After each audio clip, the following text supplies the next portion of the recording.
At first glance, it was harmless, a sepia-toned studio portrait from the late 1800s. A mother seated at the center, her 3 daughters standing close, dressed in lace and stiff Victorian collars. Their faces calm, their posture perfect, the kind of photograph families once displayed proudly above the fireplace. But no one noticed the hands, not for decades, not until a restoration expert zoomed in far closer than anyone ever had before, and when they did, they realized this was not a family portrait. It was a confession. The photograph surfaced quietly, as most cursed things do. Not with headlines or rumors, but inside a wooden crate pulled from the cellar of a condemned estate in rural New England. The house had been abandoned since the 1920s, its windows boarded, its name scratched from county maps. Locals avoided it, not because they believed in ghosts, but because every family that had tried to live there left within a year. Some fled in the night. Some simply vanished. The crate contained letters, prayer books, a child's shoe, and one framed photograph wrapped carefully in oilcloth. A mother and her daughters. No names, no date written on the back, but the clothing, the photographic style, the rigid posing, everything placed it somewhere between 1885 and 1895. The rest of the items were cataloged without much interest, but the photograph was set aside. There was something about it that made people uncomfortable. Not frightened, not yet, just uneasy. The mother sat in a carved wooden chair, her back straight, her chin lifted slightly as if refusing to bow to the camera. Her hair was pinned tightly, not a single strand out of place. Her expression was not loving, but it wasn't cold either. It was controlled. Intentional. The daughters stood around her like ornaments placed with care. The eldest rested one hand lightly on the chair's back. The middle daughter stood closer than the others, her shoulder almost touching her mother's. The youngest stood apart, near the edge of the frame, half-shadowed. All 4 of them were looking directly into the lens. That was unusual for the time. Long exposures made eye contact difficult. Children often blinked or looked away. These girls did not. Their eyes were sharp, alert, aware. Still, nothing about the image screamed danger until the restoration began. The photograph was sent to a specialist to be cleaned and digitally enhanced for archival purposes. The glass plate negative was cracked, the emulsion faded. Standard procedure required high-resolution scanning, far beyond what the human eye could ever see unaided. That was when the hands came into focus. The eldest daughter's fingers were not resting on the chair. They were gripping it. Hard. Her knuckles were pale, the skin stretched tight as if she were holding herself back from something, or holding something in. The middle daughter's hands were folded at her waist, but her thumbs were pressed into her palms so deeply that faint, crescent-shaped marks were visible, like half-healed wounds. And the youngest girl, her hands were not visible at all, at least not where they should have been. They were behind her mother's shoulders, clutching. The small fingers curled inward, buried in the dark fabric of the woman's dress, not in an affectionate embrace, but in a grasp that looked desperate. Possessive. Almost restraining. As the image sharpened further, something else became clear. The mother's hands were missing, not cropped out, not blurred by motion. They were gone. Her sleeves ended abruptly at the wrists, the fabric empty, hanging slightly as if nothing had ever been there to fill them. No scars, no bandages, just absence. The restoration experts stopped the process and stared at the screen for a long time. Then they noticed something worse. The daughters' hands did not match their arms. The skin tone was wrong. Too dark in places, too pale in others, as if they did not belong to the bodies they were attached to. The photograph was traced back through estate records, wills, and church registries. Slowly, a name emerged.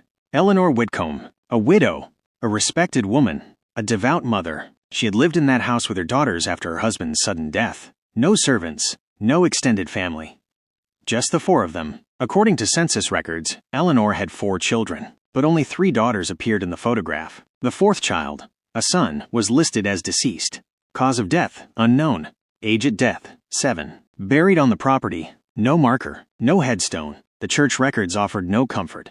The priest who officiated the burial resigned the following month. His replacement refused to speak of the family. In his personal journal, found decades later, there was a single line written beside Eleanor's name. She does not grieve as others do. Neighbors described the house as silent. Not peaceful, silent. Curtains always drawn. No laughter. No arguments. No sound of children playing. Yet at night, people reported seeing lights moving from room to room, as if someone were awake, as if someone were watching. A second enhancement of the photograph revealed details no one was prepared for. The mother's dress, once believed to be plain black, was stained. Not with age, with something darker. The pattern of the stains followed the lines of her torso, spreading outward beneath the fabric like something had soaked in deeply, long ago. And then there were the daughters' wrists. Each girl wore a narrow ribbon tied just above the hand. At first, they appeared decorative, until magnification revealed indentations beneath them, bruises, deep ones, as if the ribbons were not meant to decorate, but to conceal. The eldest daughter's ribbon hid scarring that wrapped all the way around her wrist. The middle daughter's skin beneath the ribbon was raw, uneven. The youngest, her ribbon was soaked darker than the rest, as if it had absorbed something. The more the image was studied, the more it began to feel less like a portrait and more like a ritual frozen in time. Victorian photography was slow. Subjects had to remain still for long seconds, which meant whatever was happening in that moment. They held it. They endured it. They chose to preserve it. A question emerged among historians. Why would a mother pose without hands? Why would children grip furniture, hide bruises, restrain their own parent? And why would one child be missing entirely, yet somehow feel present? The answer did not come from the photograph. It came from the letters. Hidden beneath the crate, written in Eleanor's careful script, were dozens of pages never sent. Prayers. Confessions. Instructions. She wrote of purity. Of bloodlines. Of sacrifice. She believed grief could be cured, not endured. She believed children could be given back, but only if the mother offered enough of herself, only if the daughters helped. One passage stood out. They must hold me when the pain begins. I cannot be trusted once the hands are gone. Another read. They know what to do. I taught them. Even the youngest understands. And the final line, written shakily, as if by someone weakening, he is still here. I feel him when they touch me. The photograph was removed from public access shortly after. Archivists reported nightmares. One claimed the image changed when viewed late at night, the ribbons appearing looser, the mother's sleeves seeming fuller. Another swore the youngest girl's hands were moving. Not fast, just enough to suggest they were tightening. To this day, the original photograph is kept sealed, unmarked, and unlisted. No replicas are allowed, because every time it is copied, something changes. A shadow shifts, a finger appears, and the hands. They get closer to the throat. The letters should have been destroyed. That was the conclusion reached by the archivists after the first full reading. The handwriting was steady, deliberate, and far too calm for what it described. Eleanor Whitcomb did not write like a woman unraveling. She wrote like someone convinced, someone who believed she was chosen to understand something others could not. The house records revealed something else unsettling. The Whitcomb estate had been expanded after her husband's death, new rooms added, a deeper cellar carved by hand, a narrow stairwell leading down behind the pantry wall, so well concealed that it wasn't discovered until the 1970s. Why would a grieving widow with 3 daughters and no income build downward? The answer lay beneath the floor. When the cellar was finally excavated, workers expected to find storage. Wine racks. Coal bins. Maybe old furniture. Instead, they found walls scratched raw. Not randomly. In rows, hundreds of shallow marks carved into the stone, too uniform to be accidental. Each line the same length. Each spaced carefully apart. As if counted, at the center of the cellar stood a wooden chair bolted into the floor. Its armrests were worn smooth, not by time but by pressure. Human pressure. Fingernails, palms, and beneath the chair, dark stains had seeped into the stone so deeply they could not be removed. The youngest daughter's name appeared again and again on the walls. Margaret, carved so many times that the stone itself seemed tired of holding it. Neighbors had always assumed the Whitcomb girls were homeschooled. Eleanor rarely allowed them outside. When they were seen, they walked in perfect formation. Eyes down, hands clasped, ribbons always in place. One former neighbor, interviewed decades later, said something that chilled investigators. She never touched them, not once, not even to guide them across the road. But they touched her constantly, like they were afraid she'd fall apart if they let go. That statement returned investigators to the photograph. The hands, the grip, the way the daughters seemed to be holding the mother together rather than the other way around. More details emerged during forensic imaging of the photograph. The mother's shoulders were uneven, her spine slightly curved, as if her body had learned to compensate for something missing. And then the eyes. At high magnification, Eleanor's pupils were dilated unnaturally wide. Victorian cameras often exaggerated light, but this was different. Her eyes reflected something behind the camera. A shape, low to the ground, small, standing far too close. The missing son finally had a name, Thomas Whitcomb, 7 years old, declared dead after a fall down the stairs. But no doctor ever examined the body, no coffin receipt existed, and no grave had been formally recorded. What was recorded was a sudden change in Eleanor's church attendance. She stopped going entirely. Instead, the minister was summoned to the house once. He never returned. 3 weeks later, his resignation letter cited irreconcilable spiritual concerns. He left town that same night. The daughters' later lives told their own story. The eldest vanished at 19. No marriage record.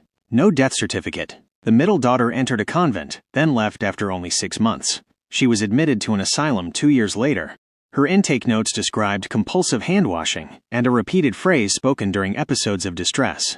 She doesn't have them anymore, so we must. The youngest daughter, Margaret, never left the house. She inherited it. She lived there alone until her death in 1919. Neighbors said she boarded every window but one, the one facing the cellar stair. When Margaret died, her body was found seated in the same wooden chair beneath the house. Her hands were bound, not by rope, but by ribbon.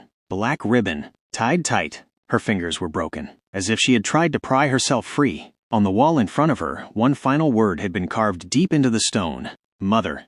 The photograph, once thought to be a simple family portrait, began appearing in places it should not have been. Archivists reported seeing it misfiled among unrelated collections. A private collector claimed he had purchased a copy, despite no authorized reproductions existing. Every version showed small differences: a ribbon slightly loosened, a shadow darker.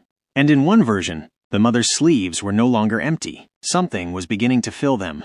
The most disturbing discovery came last. A modern forensic analyst compared the daughter's hands in the photograph to known post-mortem photographs of Eleanor Whitcomb.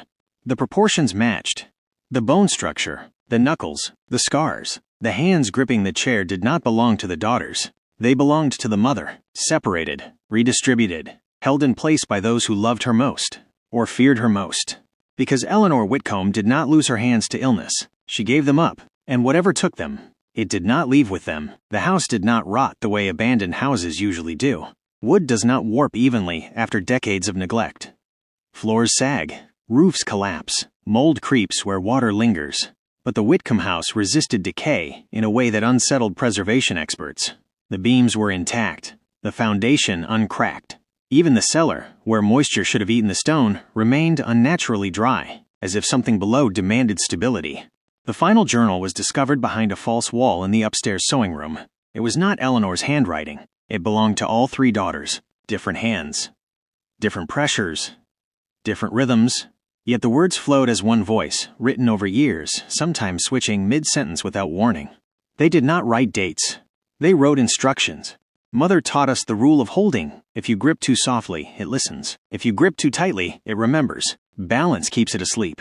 The daughters described something that came into the house after Thomas died, but they never called it a spirit, a demon, or a ghost. They called it the remainder, something left behind when death was incomplete. According to the writings, Thomas did not fall. He slipped, not down the stairs, but between moments. The daughters claimed Eleanor heard him crying from inside the walls days after the funeral that never happened. A thin sound. Scratching. A child's voice asking why no one would open the door. Eleanor believed the house had swallowed him, and worse, she believed it could spit him back out wrong. That was when the holding began. The cellar chair was not for punishment. It was an anchor. Eleanor discovered that pain focused the remainder. That blood quieted it. That human contact, specifically hands, kept it from moving freely. Her own hands were the first offering. The daughters described the night with disturbing clarity. No screaming. No struggle. Only Eleanor whispering instructions while the girls held her steady. She told them this was how mothers protect their children. She told them pain was a language the house understood. When it was done, she smiled. They wrote that she looked relieved, lighter. After Eleanor's hands were removed, the remainder changed. It became restless. It began to move higher. The daughters wrote that it preferred children, that it pressed against their dreams, that sometimes they woke with dirt under their nails and could not remember leaving their beds. So Eleanor taught them the next rule. If it climbs, you must become the wall.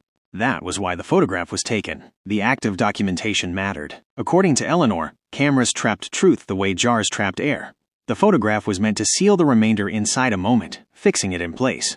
That was why the daughters were positioned so carefully. That was why they were gripping the chair. That was why Eleanor's sleeves were empty. The photo was not a memory. It was a containment. But containment requires maintenance. And children grow tired. The eldest daughter was the first to fail. She loosened her grip during sleep. The remainder learned it could imitate voices. It spoke to her in Eleanor's tone, telling her she had done enough. That she could rest. That it was almost finished becoming whole. She vanished 3 days later. The daughters wrote that the house felt heavier afterward.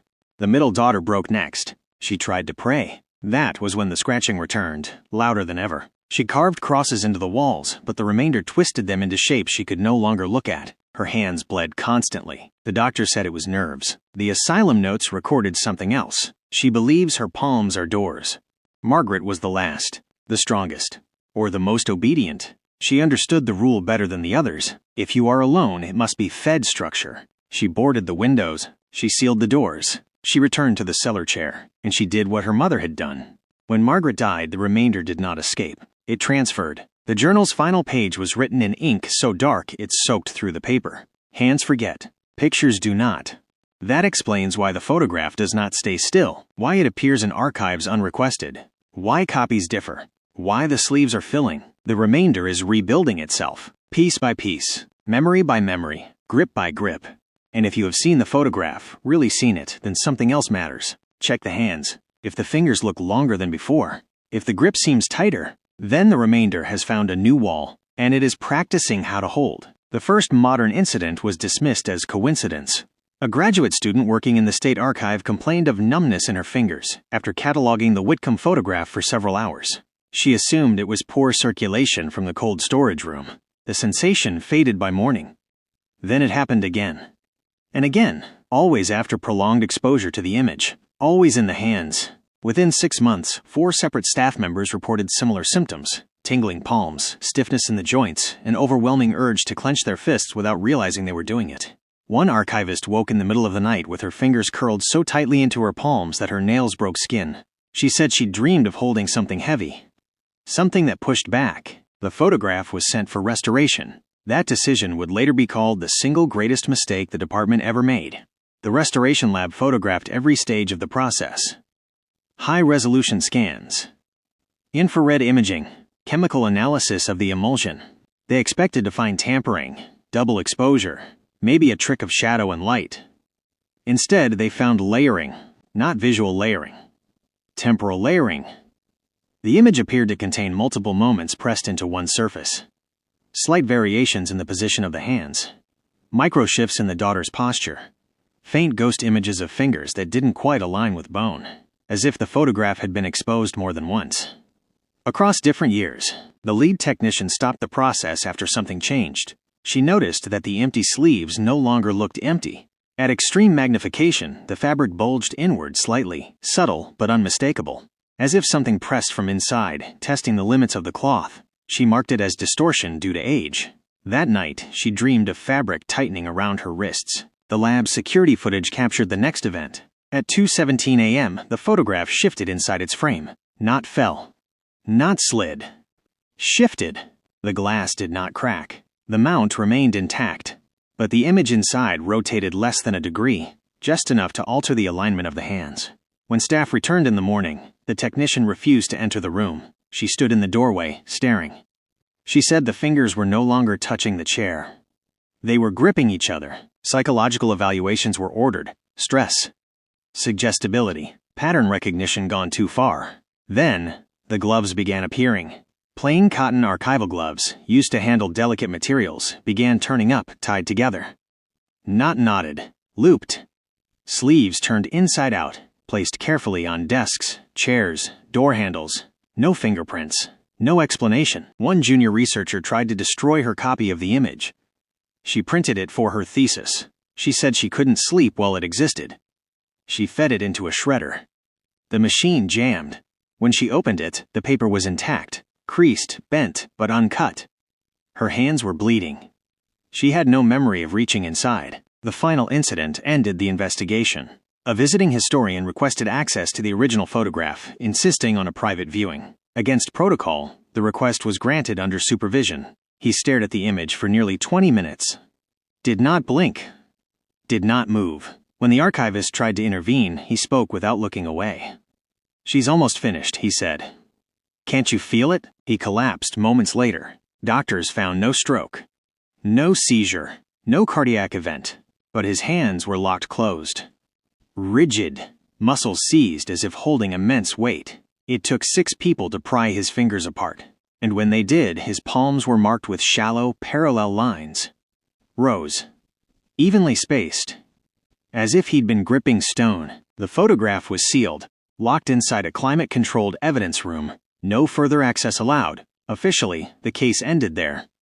Unofficially, copies continued to surface. Collectors reported acquiring it without memory of purchase. Online forums shared blurred images, each slightly different from the last. In every version, the hands looked stronger, more complete, and there was one final detail restoration experts never explained. In the earliest known version of the photograph, the daughter's hands overlap the chair evenly. In the most recent scan, one set of fingers extends beyond the frame, reaching. The sealed evidence room was never meant to be opened again. Yet 3 years after the photograph was locked away, the temperature sensors inside began to malfunction. The room ran colder than the rest of the archive by nearly 10 degrees. Engineers blamed a faulty vent. When they repaired it, the cold returned within hours. Always centered on one shelf, always where the Whitcomb photograph was stored. At first, the staff noticed subtle changes. The archival box holding the image felt heavier each time it was moved. Not dramatically, but enough that different people commented on it independently. "It's like lifting wet wood," one said. Another said, "like something inside is leaning back." No one laughed. Then came the dreams. Not shared dreams, identical ones. Employees described standing in a narrow room, walls close, stone damp beneath their hands.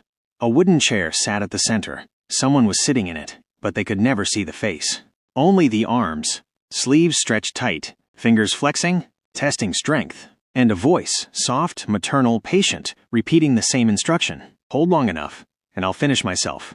The first physical manifestation occurred during a routine inventory audit. A staff member noticed faint impressions on the inside of the evidence box lid. 5 shallow dents, perfectly spaced, pressed into the archival foam. Handprints. From the inside, the photograph had not moved. But something else had.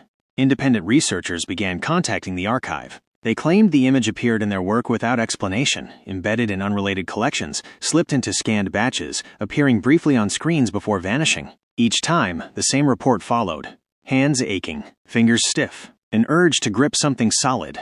One researcher confessed she had started sleeping with her hands under her mattress. "It feels safer," she said. "Like if I let go, something will pull through." The photograph's oldest surviving copy, held in a private European collection, was finally examined. This version predated the archive's acquisition by decades. It revealed something devastating. The mother's sleeves were not always empty. In the earliest exposure, faint outlines existed inside the fabric, shapes blurred, unfinished, incomplete, hands in the process of becoming. The daughter's grip was never meant to restrain the mother. It was meant to lend structure. Bone remembers shape. So does flesh. The remainder was never Thomas. Thomas was only the door. The thing that remained was Eleanor's refusal to let go. Her belief that motherhood could overwrite death itself. Her conviction that hands, symbols of care, control, protection, could rebuild what loss had taken. The daughters were not victims. They were scaffolding. Margaret's final journal entry, long dismissed as metaphor, was finally understood. When she finishes remembering herself, she will not need us. But the picture will. That was why destruction never worked. Why copies survived. Why the image sought viewers. It required witnesses, hands to mirror, minds to align, each observer unknowingly contributing micro-movements, tiny neurological responses, teaching the remainder how to function again, how to grip, how to stand. The evidence room breach occurred without alarms. The door was found open. The archival box lay on the floor, empty. The photograph was gone. In its place lay a pair of cotton gloves, worn, damp, inside out. The last confirmed sighting of the image came from a rural antique dealer. He uploaded a low-resolution scan online, asking for identification. The comments flooded in before the post was deleted. Some claimed it was fake. Others said it made their hands hurt. One comment stood out. "I don't remember the sleeves being full." The photograph was never found, but that did not mean it was gone. 6 months after the evidence room breach, reports began surfacing that made no sense on their own, but together they formed a pattern no one wanted to acknowledge. A woman in Ohio was admitted to the emergency room with severe hand trauma. X-rays showed stress fractures across every finger. She insisted she hadn't fallen, hadn't been in an accident. "I was holding my daughter," she kept saying, but she felt heavier than she should. Her daughter was fine, perfectly fine. A historian in Massachusetts abandoned his research after claiming his computer screen showed an image that wasn't part of his files. A mother, 3 daughters, hands gripping something unseen. He swore the hands moved when he looked away. Then came the photographs, not the original, new ones. Old-style portraits taken in modern times, families posing stiffly, Eyes forward, expressions carefully neutral. At first glance, nothing was wrong. Until you noticed the hands, a mother's sleeves slightly too tight, a daughter's grip a little too firm. Fingers bent at unnatural angles, as if bracing against resistance. In every case, the families denied anything unusual. In every case, the photographer reported intense pain afterward. In the hands. Experts finally understood the truth too late. The remainder did not escape the photograph. It learned from it. The image had been a blueprint, a lesson in how to rebuild presence through observation. Through repetition. Through being seen. Once enough hands had mirrored the grip. Once enough minds had accepted the shape. The photograph was no longer necessary. The final Whitcomb artifact was discovered during a demolition project. A boarding house built over the old estate grounds collapsed unexpectedly, revealing a section of preserved stone beneath. A cellar wall, carved with hundreds of shallow lines. At the center sat a wooden chair, new, recently placed, still warm. And carved into the stone, fresh, deep, deliberate, was a single sentence: "Holding is easier when you are loved." The last known victim was not an archivist, not a historian, not a collector. It was a mother. She had found an old family photo while sorting through inherited belongings. No record of where it came from, no memory of taking it, just a portrait. Herself, her daughters, hands resting where they should not be. She said it felt comforting, familiar, like remembering something she was always meant to do. If you ever come across an old photograph like that, one where the hands seem too tense, where the grip feels intentional, where the sleeves don't sit right, do not zoom in, do not study it, and whatever you do not imagine what they're holding. Because once you understand the shape, once your hands remember it, the remainder will no longer need the picture. Only you. Forgotten remains.